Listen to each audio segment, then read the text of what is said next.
These are in listen-only mode. Welcome, everyone, and Happy New Year to all of you. This is Drayton Boylston, and you are in the Coaching Crucible. And I'm here with my good bud, Gary Henson. Gary, you want to say hi to everyone? I do. Hi, and Happy New Year to everyone. I've been looking forward to the call today, and we're going to touch on some really fun topics, yes? Mm-hmm. We will indeed. And one of the things that Gary and I were just talking about is, you know, what do you guys need from us? What would you like to hear us discuss? What questions do you have? And if you would be giving some thought to that today and drop us some notes through the instant messaging, I'd love to see it there. If you have any questions, feel free to raise your hands with the fun little icon there that you can click. And we're here to be of service. We just want to address anything and everything that is on your mind, that you have questions about, that Gary and I can shed some light on, that demystifies this thing called coaching, and make sure that we're giving you all the resources possible to ensure your success. Because we know in doing that, Gary, that they're going to be serving more people and helping more people get to the places they want to be. Yeah, and I'd like to add, Drayton, that end of the year thing that guys your age and my age do, and maybe people of every age do, where you're reflecting back, what did I accomplish this year, what didn't I accomplish, what I'd like to see happen in 2013. And I'm going to carry personally my theme from last year is to help more coaches and help the industry be clearer on understanding what coaching is and what coaching isn't. And some of these, do I dare start off this early in the call? Sure, go for it. Here I go. Mythbusters, break up some of the notions. I get phone calls and emails from people every week, Drayton. I just spent a ton of money on a program, and it doesn't work, and I didn't get what I thought I was going to get, and I'm confused about how to get clients. I'm confused about how to coach clients. I'm not really sure whose methodology is the right one, and I certainly don't pretend to know all those things about everything, but I've been around for 25 years, and you've been around for a long time as well, and I really want to help people in 2013. So no question is the wrong question for us. Mm-hmm. There's no right or wrong answer, and you and I are willing to put ourselves out there, share our personality and our experiences with this vast experience that we have in the industry, and let's move the industry forward, and let's help people be successful in this really noble and really fun and really exciting industry of coaching people and making a difference in people's lives. Mm-hmm. Absolutely, and that's really what we're here to do, folks. And it's funny you mentioned the people selling these programs. I just saw one today or yesterday. Make six figures in the next 30 minutes or something, and it's like, that's just not reality. And it sure seems like the people that are touting these things the loudest are the ones that are misleading a lot of the well-intentioned people that are here to serve others. So we want to, demystify that piece of it, and there isn't a silver bullet. Gary, I mean, have you seen one in all your years in this industry? Have you seen a silver bullet, one program that somebody can take that will fill their practice and have them make 6 or 7 figures a year? No magic, no silver bullets, no magic elixir. However, there's some good programs, and there's some things that you can do to really increase your odds and increase your ability to reach out to find people and to coach people and to meet people. And you and I will talk about that every month, ways that people can become better known, but there is no silver bullet. You're right. And it does take work, and it does take focused effort, and it does take an intention to want to be a really good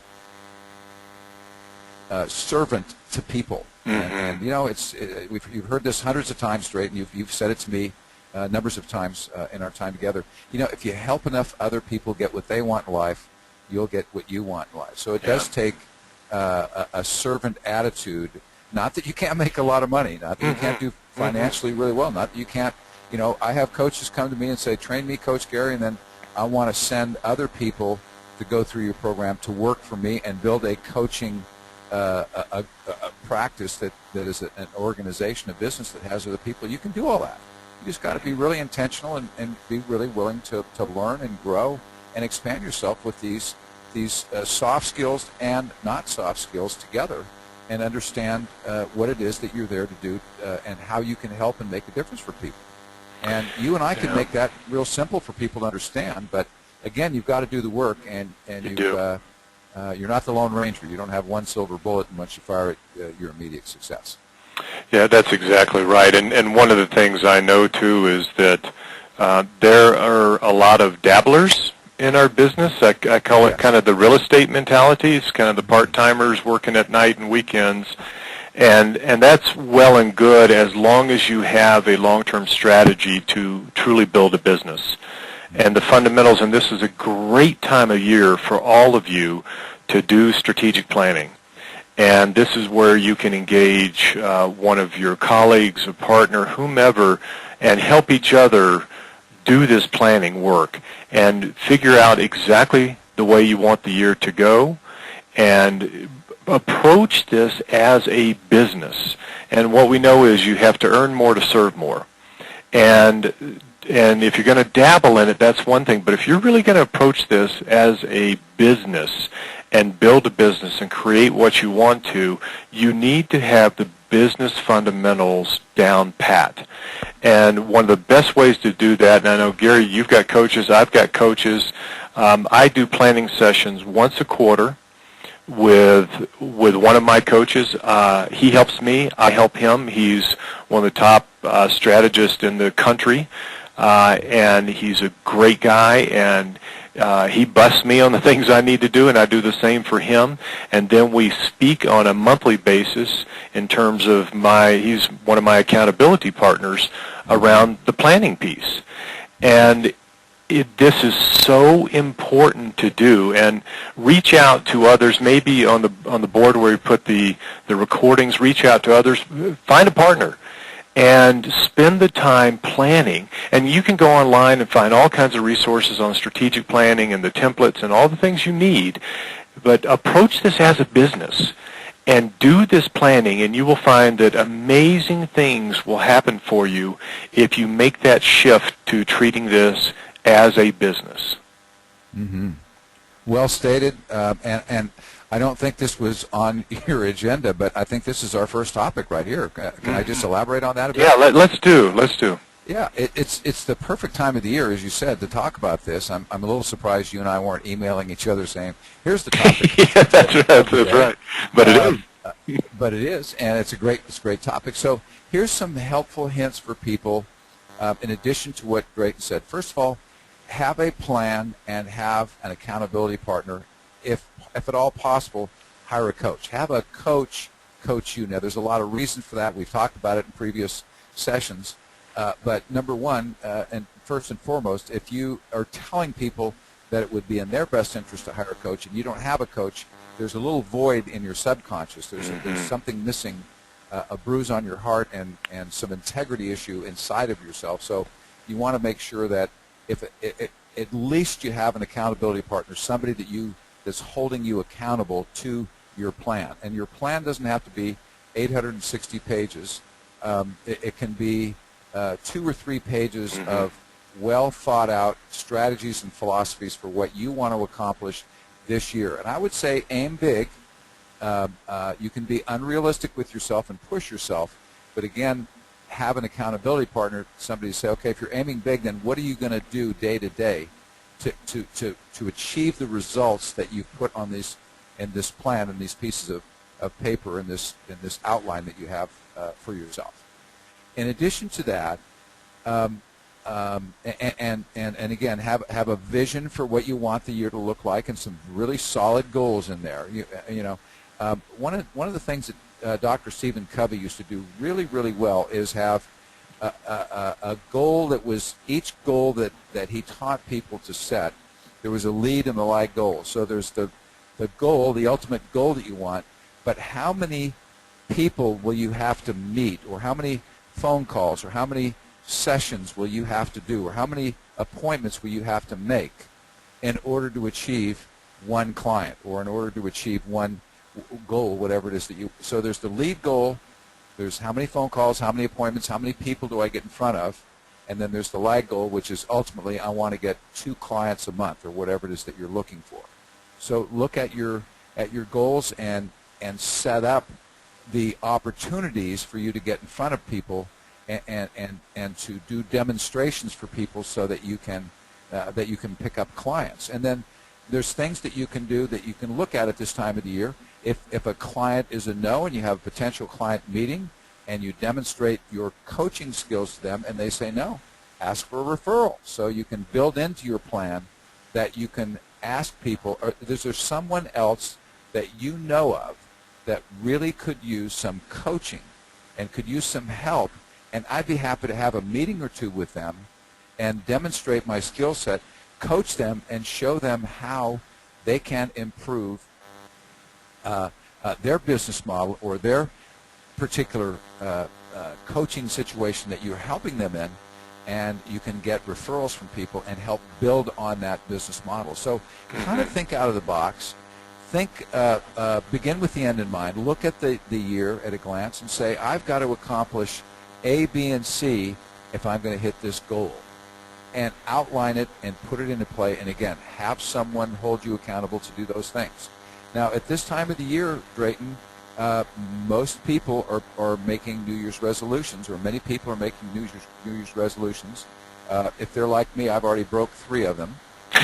So I'm already down 3, as it were, and my wife is helping me get back on the accountability trail and get back on track. But if this is your year, then really commit and take a look at what it is that you really, really want in your heart of hearts. So if you want to make a difference for people, that's great, but how many people do you want to make a difference for? And then finally, in the domain of goals, Drayton, so many people, this December was one of those months where I heard a lot of people saying, well, how much I ask how much you charge for your coaching, or how do you charge? What's your model to get compensated for what you? Well, I charge $50 a session, and I do 3 sessions a month, or I charge $400 a month, or $800 a month. And Drayton and I are big proponents of, if you're going to make a difference for someone and you're going to alter their life, you're going to help them transform from where they are to where they want to be, please don't get paid nickels and dimes. Don't do buddy coaching unless you're brand new and you've got somebody to partner with so you can practice a little bit. Get paid a fair amount, a fair wage, a fair compensation for what you're doing, because you're making a major difference in people's life. And so don't sell yourself short and listen to one of these Cracker Jacks in a box programs where you're going to make $50 or $100 a session. Set your fees up to where you know what you're doing, you're going to make a difference for people, and the way we teach people is a minimum of $1,500 a month on a monthly retainer fee, Drayton. And of course, there's different size businesses, and we go all the way up to $10,000, $15,000 a month for senior coaches working with larger organizations. But set yourself up so that you're going to get compensated, and understand right now in January, at the beginning of the year, you're not going to compromise that and sell out on yourself. If you're bringing value to the table, understand it and know it, and charge for it. Back to you, Drayton. Absolutely. Well, there's just a number of points there that are real pearls that I hope people pick up on. And I'm going to go back to what Gary said in terms of the goal piece. What we know is that a lot of people get paralyzed, and they think of these big goals, and they set them out at this time of year, and within a few weeks, they look at it and go, oh, that just can't happen. What we're big proponents of is take ownership of your day. And instead of putting all this pressure on yourself for, the year and all this, start with the day. Set one thing down. If you've got a major goal of X number of clients by the end of 2013, then what one action, just one action you can do today that will get you that much closer to that goal. And it's so important to set these daily, we call them the big three, and when there's three priorities, we learn in threes as human beings. And if you can set aside three things on a daily basis to focus on, and do it before lunch, do it before you check email, work on these big three, you will be amazed at how much you will gain on a daily basis and a weekly basis and a monthly basis, and it will take that pressure off of that big, hairy goal. Because so many people stay so fixated on that they don't take the incremental steps every single day to make that a reality. So if you want to write a book and finish it sometime this year, make a commitment to, I was just chatting with a colleague of mine earlier today, make a commitment to write for 30 minutes a day. Make it a cornerstone of your calendar to make that happen. And when we work with people, everybody gets, they talk about these resolutions and all these things this time of year. Our feeling is if you do it right during the year, you don't need to put any pressure on yourself at the end of the year because you're building things daily that are leading to your definition of success. So think about these daily things. Take ownership of your day and do that one little thing that'll lead to, as they build on each other, to the big thing. And Gary, for us watching people break things down, their projects, these big, hairy goals, which we love to see people go after, backing into that and saying, what one thing do I need to do today that will lead to that goal? So that's one big piece I heard from you, Gary, in terms of that focus piece. The second, the earning piece, folks, Gary is spot on. You are helping people truly change their lives. That is priceless. We look in the mirror today and say, I'm worth X number of dollars a month. And don't get caught up in this hourly thing. Gary believes in the monthly retainer. That's the way we do it. Yeah. It's so important to get away from this hourly thing. And the first step in doing that is you looking in the mirror or writing this down any number of times and saying, I am worth X. And you need to convince yourself first before you're going to have anyone write that check. And what we have seen time and again with people all over the world, when they get to that place where they truly realize they're serving people in such a high capacity and helping them change their lives, they don't get hung up on this money conversation. They know they're worth so much even more than they're charging. But the key is to have that confidence and that knowing that you are worth every penny and then some to these people that you are working with. Once you have that confidence, they will have zero objections. Beautifully put. Absolutely beautifully put. Yep. Thank you for, you and I agreed that we weren't going to necessarily agree with each other on everything, and there'd be some debating and bantering, but it seems like we agree on an awful lot. Oh, we do. I hope that the people are listening understand that, Drayton and I weren't born this way. We weren't born little coaches and at a young age. You learn from your experience. You learn from the things that you do, and you learn from oftentimes from doing things the hard way. The hard way, the way that is ineffective. And what we're sharing with you is things that we've learned, wisdom that we've gained by training hundreds of different students and having coaches come back and give us reports as to what works and what doesn't work. And the monthly retainer fee, it just works. It doesn't work getting paid by the hour. Undercharging people actually has you be undervalued and have you not be seen as someone who can make a difference. So people will not look at you as, oh, this is a great value, I'm only paying X, but they'll start wondering, does this person really know what they're doing? And The other thing is that, Drayton, I'm kind of picturing people listening to us talk right now. I'm wondering, well, if Drayton and Gary are saying charge X, Y, Z, and the fees are monthly retainer fees starting at $1,500 a month and working up from there, then what can I bring to the table? And I just want to, off the top of my head, just say, as an accountability partner, there's power in that. Who knows what that's worth? Feedback to another human being, where they're headed down a path, and you can prevent them from making mistakes and getting involved with things that are not going to be in their best interest.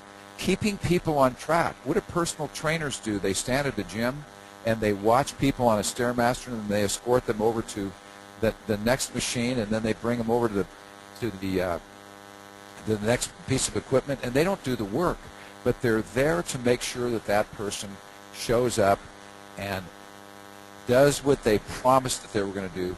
Why? To get the results that they wanted to get. So you can hold people accountable to staying on the path that they themselves committed to doing, keeping their vision together, following their goals. Areas where if they're working with other people, vendors, employees, and customers, are they interacting with those individuals in a way that's empowering those people, and that they help those people make a difference? So you're helping leaders of organizations make a difference in their organization.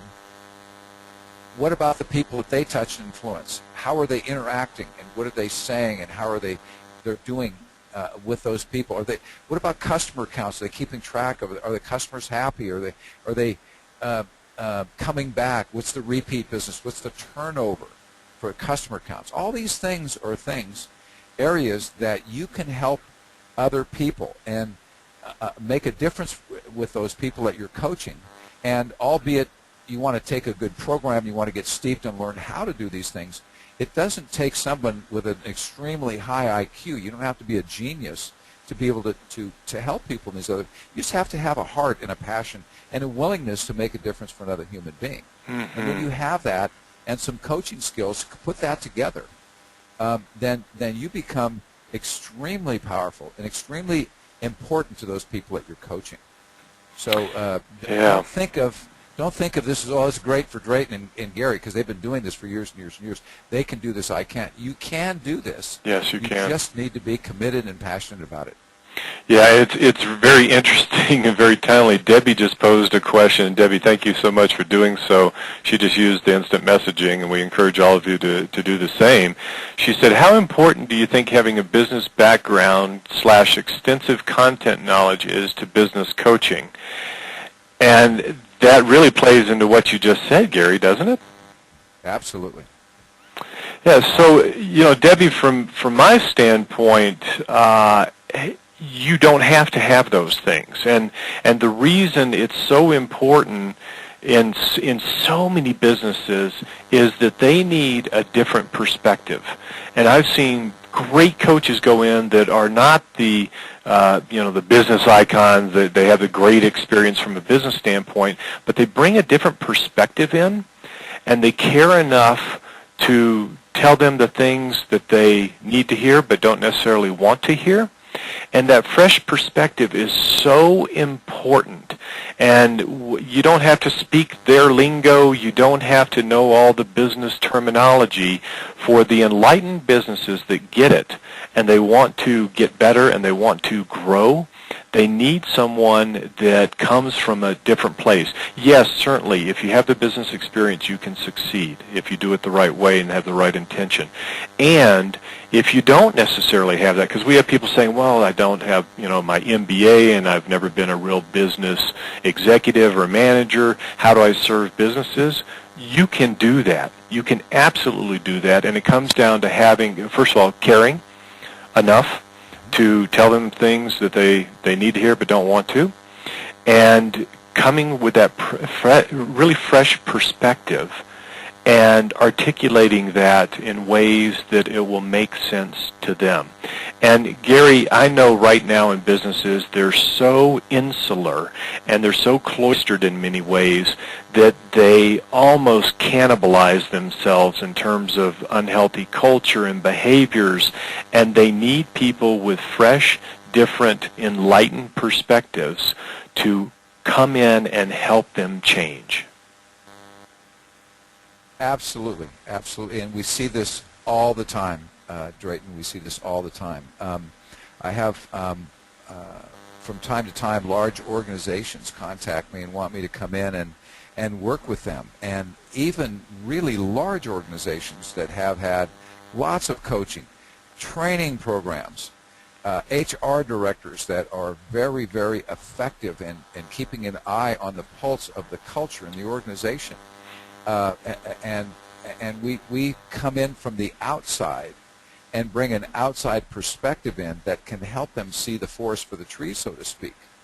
And again, it's not 90% of the time. I don't use any particular business skill or background that I learned in business that I bring to the table. It's just keeping an eye out, listening for, looking for, wanting to bring my outside perspective. You see, if I come into your organization, Drayton, and you start asking me questions, how can I get better, Gary? Or what can we do to improve the culture here? I don't have anything that you have invested in your organization. I'm coming from the outside. I'm coming in neutral. I'm coming in without any preconceived attitude or notion or the way that it should be in your business model. And I'm bringing that neutral position in, and I'm going to ask some questions, although I need to remind people business coaching and executive coaching is not simply asking questions. That's a very small piece of what we do. But if I ask certain questions and we start a dialogue going back and forth, I'm going to say, well, Drayton, have you considered this?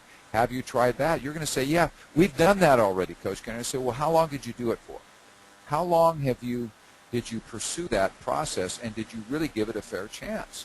And you and I are going to have a dialogue together about your organization. I'm not going to condemn you, make you wrong, or point to think, well, Jake, great, you should have been doing this over here a long time ago.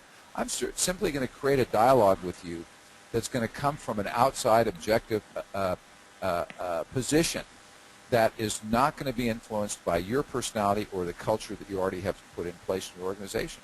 And again, I don't have an MBA, and if I did have an MBA, it wouldn't help me in those areas. It would be my commitment to your organization, my commitment to coaching and working with you and looking at the different ways that you and I could create something that would be different than it is before I walked in the door. Yeah, how many times, Gary, have you been working with an organization and all of a sudden they get that aha moment, and it is so obvious to us, and and they'll look at you and go, why didn't we ever think of that? That is so simple. And folks, I'm telling you, that is where it makes you worth your weight in gold. But it's one of those things, when you do this right and you're there, you are asking the right questions, and you're giving your opinion and doing what we call being acting as a trusted advisor, you can bring just that perspective. And that has nothing to do with your business background or academic background. It's listening and viewing in a 360-degree fashion their situation. And it's amazing how many times the answer is so obvious. And they've had brilliant people working on this particular issue inside the organization. And you get, what I tell people is, we get really smart, committed people in a room, and we let the magic happen.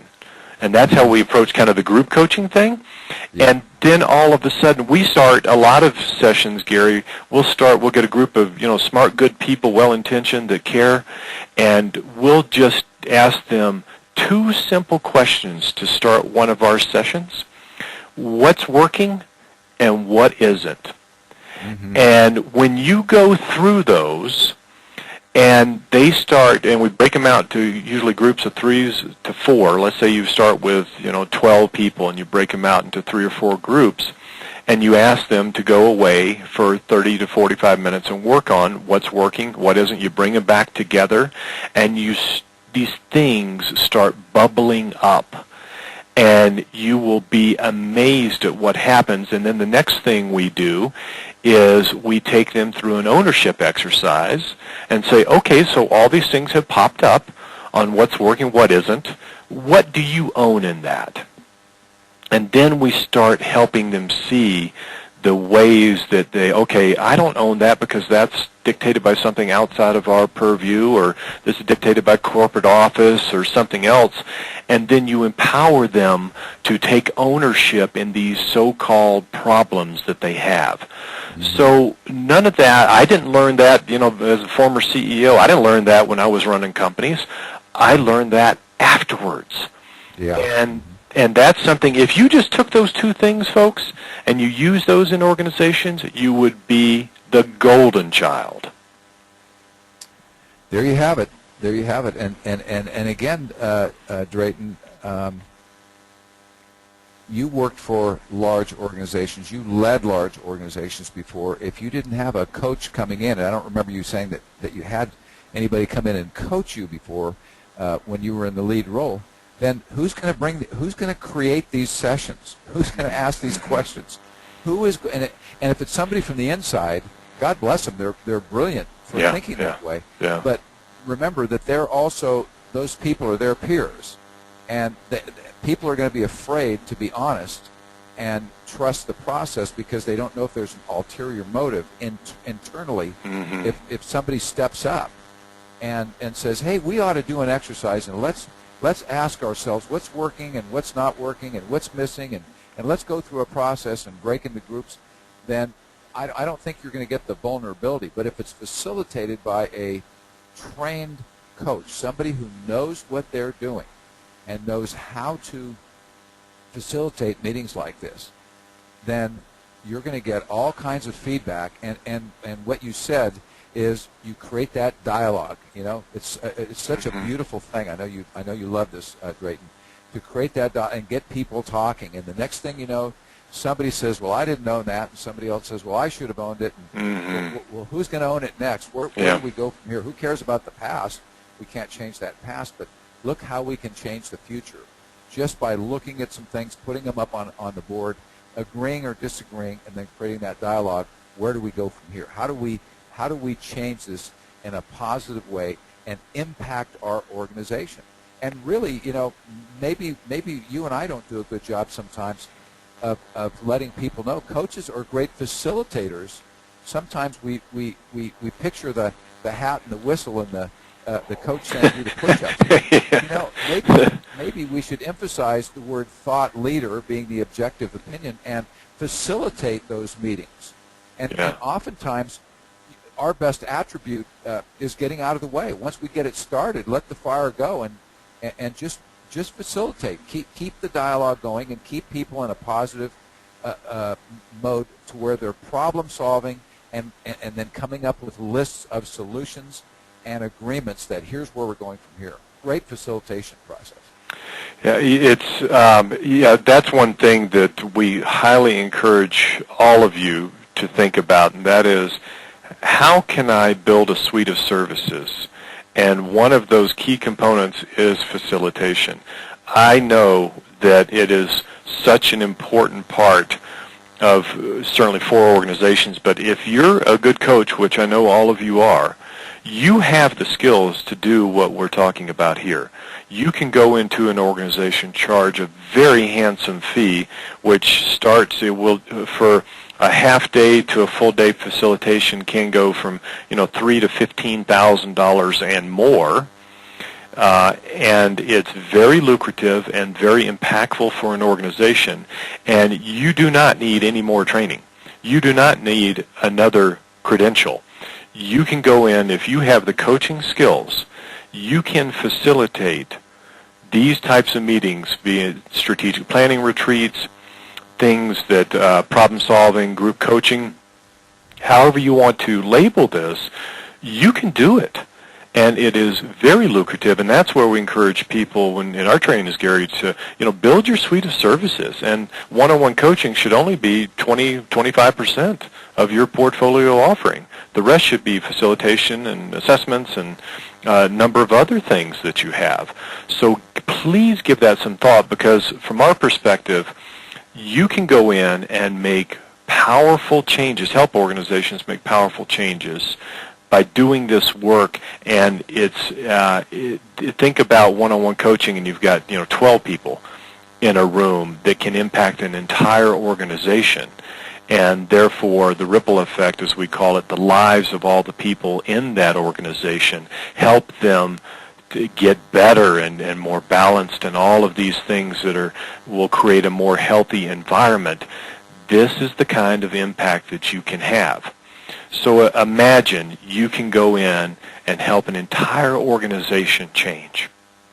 And yes, one-on-one work with a C-level person can affect great change too, and get that exposure to the larger groups, folks, and you can do magical things within any organization. Okay, you did it again, Drayton. You just opened up Pandora's box. There you go. Here I go. So another thought that I have and please, if you're listening today and you have a question, something that Drayton and I can help you with, please go ahead and email that in. Hit your question button there on the that goes with the webinar, and send us a question. But a thought that I have, Drayton, about powerful coaches. My staff and I, we were talking about this the other day. We were doing a training, and we were training some new coaches. And one of the things that came up was, what about integrity in an organization? What about the coach holding the integrity inside of an organization? So this is a huge topic. One of my favorite authors, Dr. Henry Cloud, wrote a whole book. It's about a 400-page book, and the name of the book is Integrity. And he breaks it all down inside of organizations and cultures, and how integrity can just choke an organization to death. So I'm going to have to be brief, because it's a very deep topic. But integrity being defined, Drayton, as doing what you said you were going to, and if you don't, go back to that person and apologize, or persons, and clean it up and start a fresh, new relationship with them. So it could be me being 10 minutes late on the call today, and you would pretend like I wasn't on the call, or I would pretend, and then I smooth it over by not saying anything about it, or saying something silly like, well, there was a traffic jam out on the freeway out by our office, and I couldn't get to the office in time. But better yet, if I apologize and say, geez, Drayton, I really messed up, I should have allowed more time, please accept my apology. From now on, you can count on the fact that I'm going to be on the call on time or early every single time. So that being said, integrity being keeping your promise. How many leaders will say one thing to their employees and then do another? They'll ask one thing of their employees, and then they'll do another.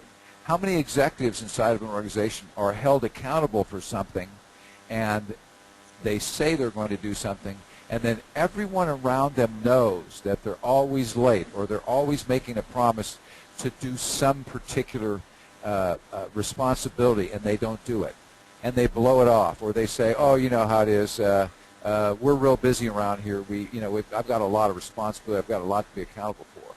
And the same thing with people inside of an organization promising their clients one thing and then doing another.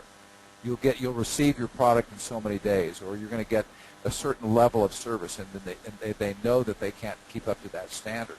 And their vendors, the same thing. Well, we pay them a lot of money, so I can just treat them any way that we want. That sends a message that ripples out throughout the entire organization, regardless of who you are or what position you hold inside of an organization.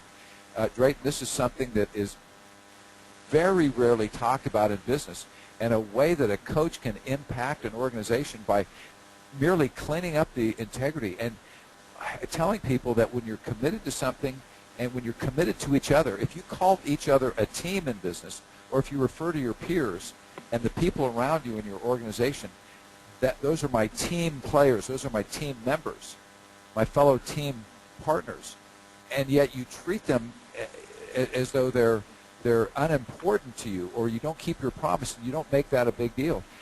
They maybe don't ever come up and say anything to you, Drayton, but you can rest assured they're always wondering, what's next? Can I trust that person? Mm-hmm.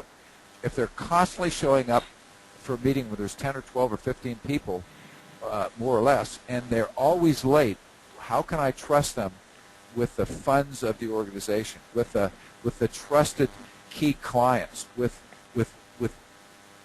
relationships with other employees or key players in the organization? Can they be trusted? And there's always this unknown. And there's another area where we can coach and make a difference for people and teach them the importance of keeping their promises. And if they don't, we're not all perfect, right? And so we do make mistakes, and we are late from time to time, and we do forget about our promises. But go to that person, apologize, clean it up, and start with a fresh, clean slate. Let them know that you're a person of integrity and that you messed up and that you're ready to move forward. What are your thoughts about that, Drake? Oh, I just had to stand up and walk around, Gary, because I get so fired up on these subjects. It is a huge subject, and folks, I'm here to tell you that you can help an organization either get their soul, find their soul, regain their soul, and be the voice of conscience for any organization, because they lose perspective and they demonstrate these behaviors that Gary's talked about. And we can come in from the outside, and we call it bringing our velvet whip. And we come in and we'll look them straight in the eyes and go, is that the right call? Do you hear what you just said? Do you see this as others see this? How does the outside world view this decision? And you start asking them the hard questions, holding the mirror up for them to see how the outside and inside world sees them. And then you'll start peeling away the layers. And this is where we get so fired up about working inside organizations on a worldwide basis to go in and help them with these things, because business as we know it is not working. It's corrupt, it's lacking integrity, and we can be that voice of reason, that compass that goes into any organization and helps them see themselves as others see them.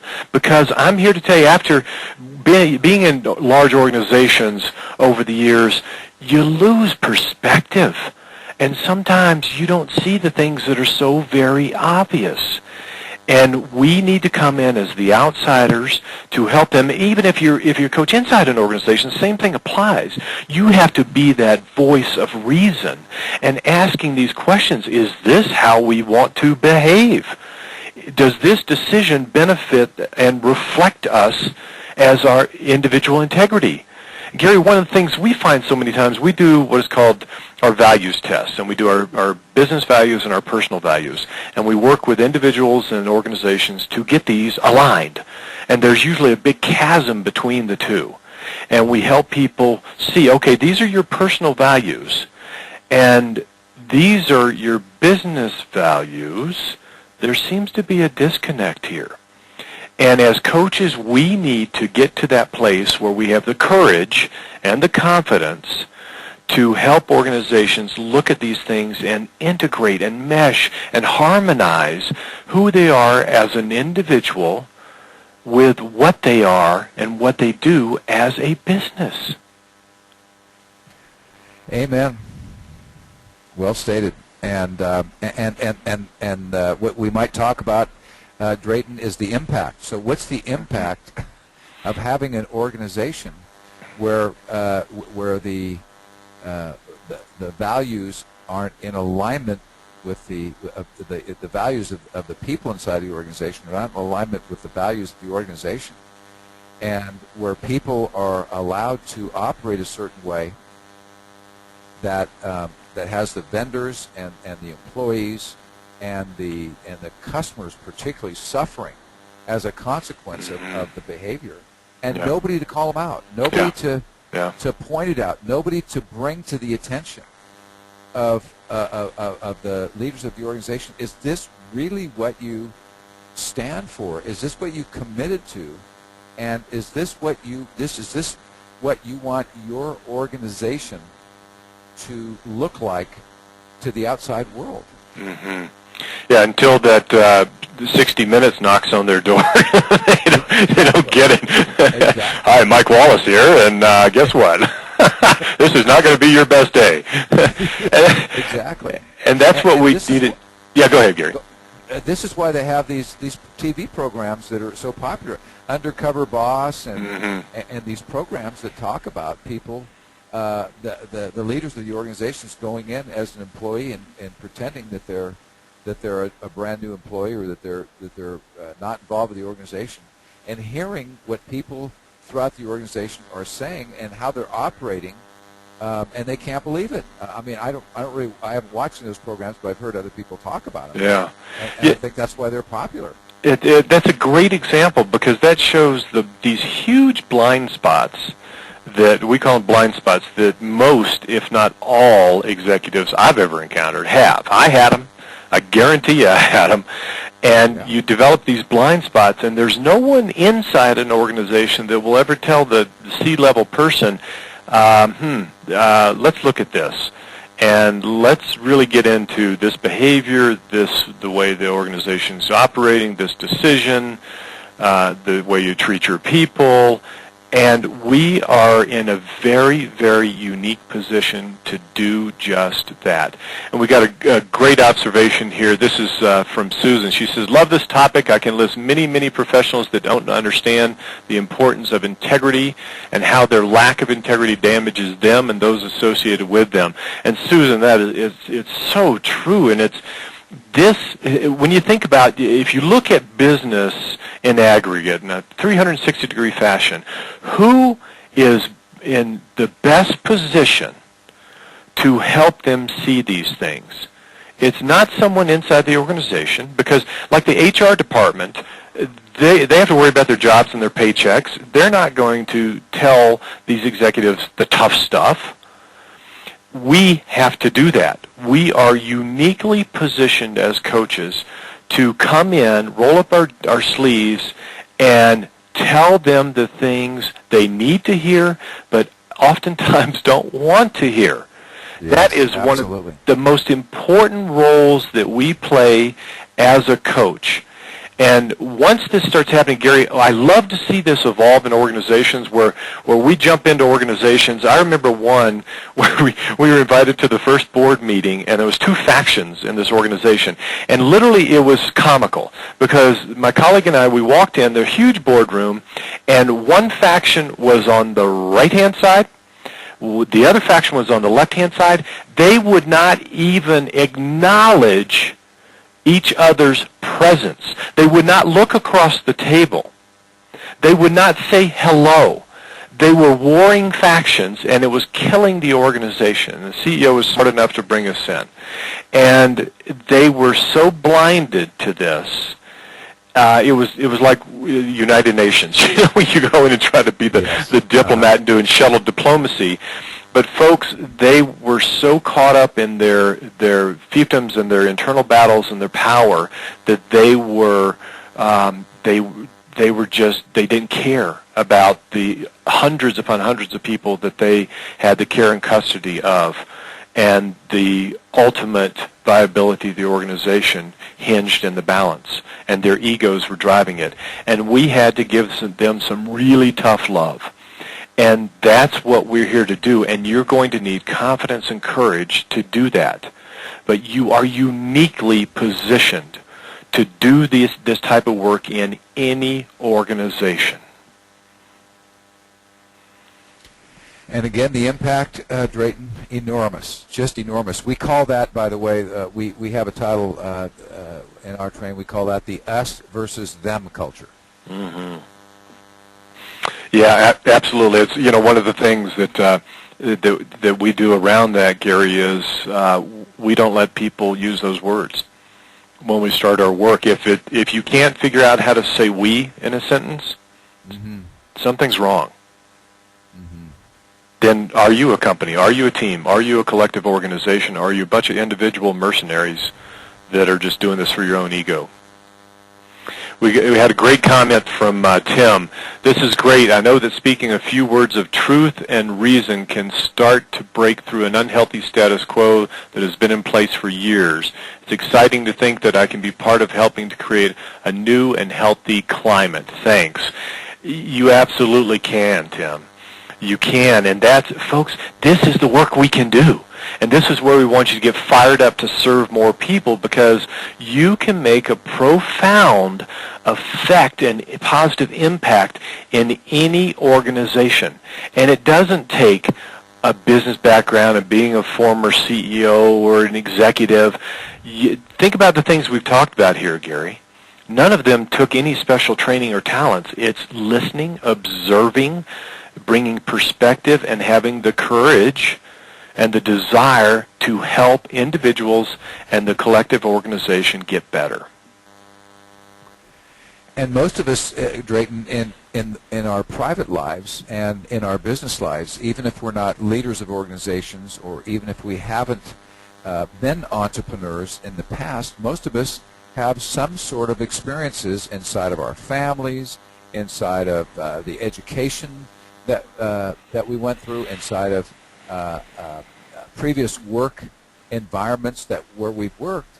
We bring a certain kind of wisdom and experience. We've seen these things before, Mm-hmm. and maybe before going to get trained as a coach or learning coaching skills, we didn't know how to impact or work in to help people and change cultures and change environments, work with people, and so therefore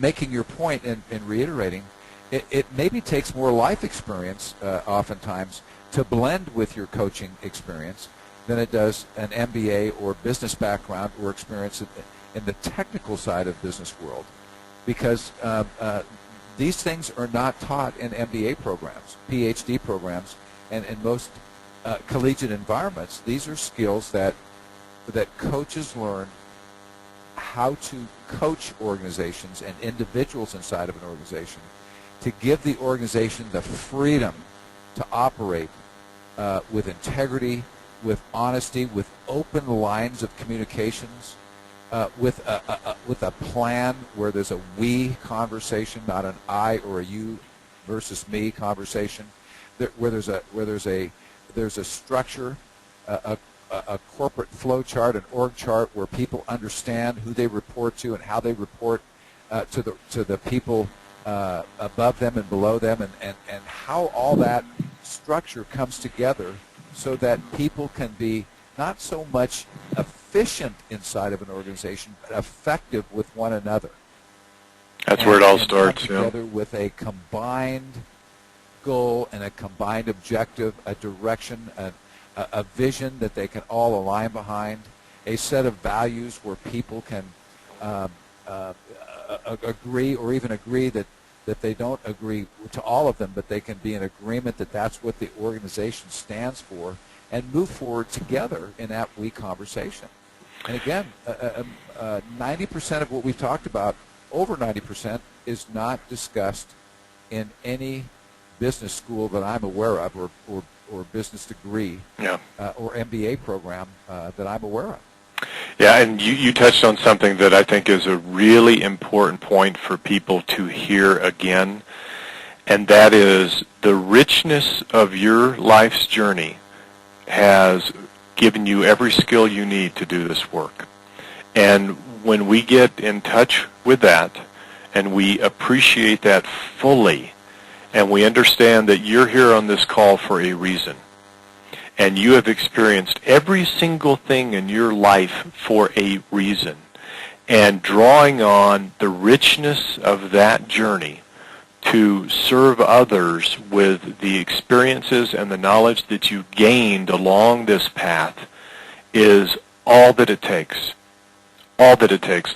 I know, Gary, when I made the decision when I started the Rescue Institute years and years ago, I wanted to do just that. From the things that I had learned and the challenges I had had, I wanted to help people save themselves from the lives they had created.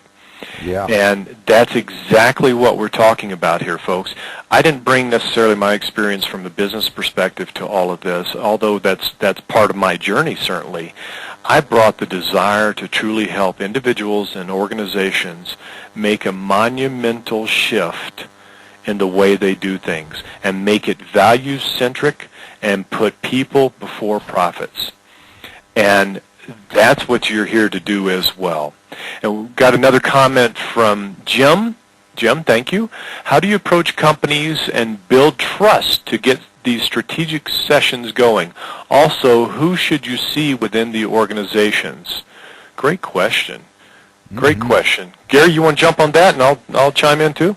Well, I'm going to again. I want to let everybody know I'm speaking from the business coaching perspective. So, business coaching, as defined by businesscoach.com, we work with the top of the organization, the lead people in the organization, and we work our way down to middle and lower middle management. So we always start working with the people at the very, very top. So our first month or two of engagement is typically with the CEO or CEO and sometimes CFO or COO together, 2 or 3 people.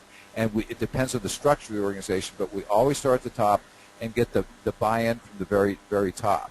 Now, a lot of times those people don't realize that when we circle back around to them a couple of months later, that they're going to be really responsible for a lot of the struggle and the problems inside the organization. So we don't necessarily hammer that at the very beginning, but we do start working with the people at the top and start asking, what kind of organization you want, what's the structure, how's it laid out now, where do you see that you could see some improvement, what's working, what's not working, and that's where we start. So that's one of the questions. Was there another question that I missed answering there, Gray? What I gleaned from the question is just how do I get that opportunity to get in to do these things? And what we have found is that if you have even one coaching client, you have that opportunity because they're probably in an organization in some kind of leadership capacity, usually. And so having that awareness, we tell people, once you get the blinders off in terms of just doing one-on-one work, and you think about this very holistically and more of a macro fashion organizationally, look at your portfolio of clients right now and think about the organizations that they operate in and think about what you can do to help them. And a lot of this, playing this role as we teach it, being the trusted advisor, you go in and start with that one-on-one work with that person, and then say, I think, you'll get all these points of pain that start bubbling up, and then say, I think we need to have a group coaching session, or I think we need to do a 360 for you, or I think that we need to have a session and get all this aired out in a group coaching situation. So you need to be the person that gives that kind of counsel.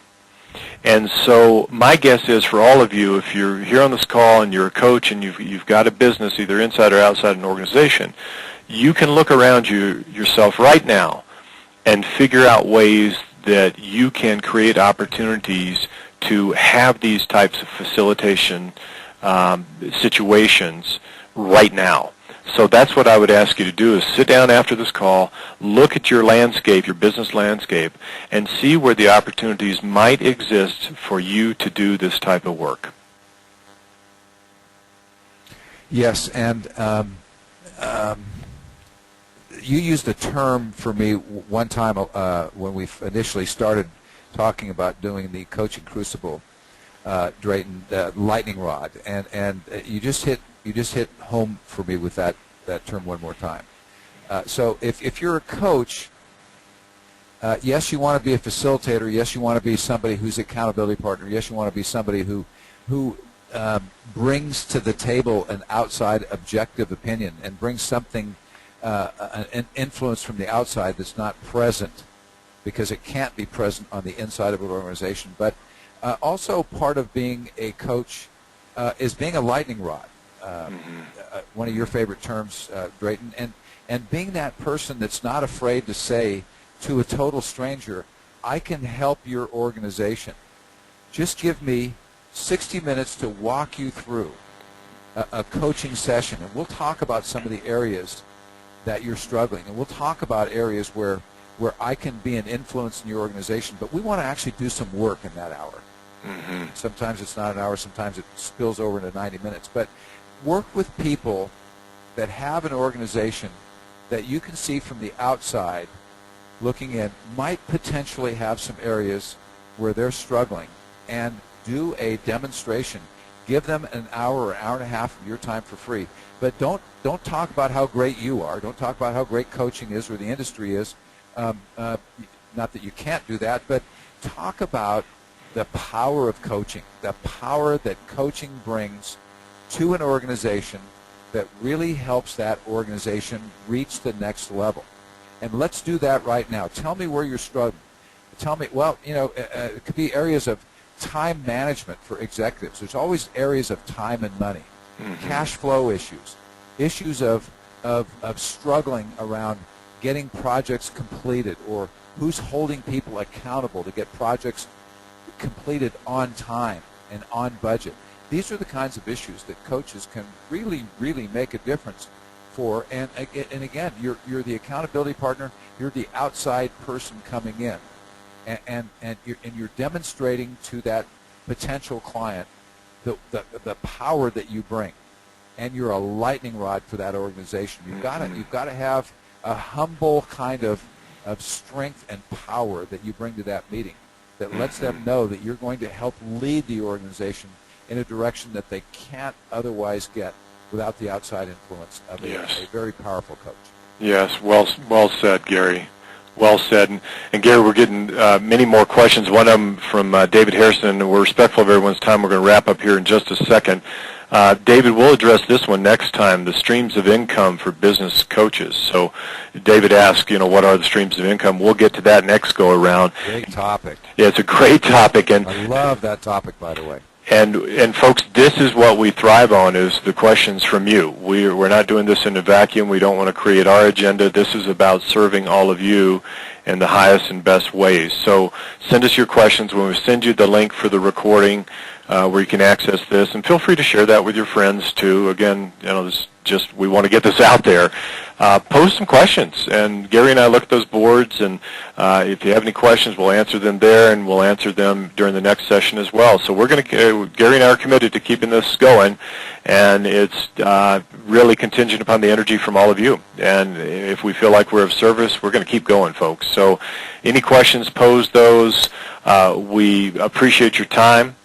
And just go out and serve people, and be that lightning rod, folks, because goodness knows every single organization needs that. So, Gary, with that, thank you, my friend. This has been fun. The hour flies by, and again, we'll post the recording, and if you need anything of us, you just let us know. And until this time next month, everyone take good care and go out and serve some people. Don't forget the blog. We've got a blog. You can actually put your questions and your comments on the blog, and we can keep the dialogue going in between now and next month. So God bless each and every one of you. Thanks for being on the call. Yeah, take good care, everyone.